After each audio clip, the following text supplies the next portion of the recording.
Bueno, jugándonos lo que nos jugamos cada fin de semana, eso no debe caber en ningún partido, ¿no? Y sí que es verdad que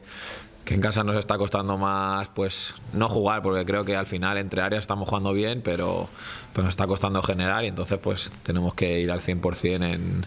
las acciones defensivas y ofensivas en cada área para poder sumar los 3 puntos y además del buen juego que creo que por momentos estamos mostrando, pues ya el hecho de hacer un buen partido en casa sería importante. Sí, hay cosas buenas y cosas malas, como tú bien dices, y la primera parte creo que estuvimos muy bien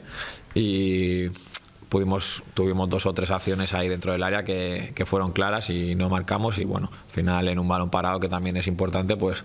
conseguimos marcar, pero creo que la primera parte después de haberla visto en vídeo pues estuvo muy bien y la segunda parte pues no estuvo tan bien. Fue algo que no me gustó porque nos costó salir del área, tuvimos miedo de salir del área porque pensábamos que queríamos que se acabara el partido ya y queríamos que la mejor opción era defender atrás y no es así. Creo que este equipo está hecho para defender hacia adelante, ¿no? Y bueno, al final pues pese a todo pues defendimos bien el área, hubo algún momento de sufrir, pero creo que en líneas generales lo controlamos bastante bien y de la segunda parte también no me gustó que no supimos mantener la calma con balón, que es lo que nos caracteriza. Bueno, es un equipo que tiene muchas variantes, los hemos analizado y ofensivamente y defensivamente pues hacen muchas cosas. Entonces, bueno, creo que al final también dependerá un poco de cómo estemos nosotros y que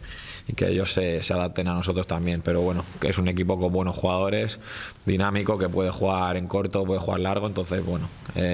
tiene muchas variantes y tendremos que estar atentos a lo que nos haga, pero sobre todo es un equipo que nos puede generar problemas porque tiene variantes, pero creo que si estamos bien y hacemos ya un buen partido en casa, no un buen partido porque creo que hemos hecho buenos partidos, sino ya un partido completo de generar ocasiones, de meterla sobre todo, que nos está costando, pues creo que podemos sacarlo.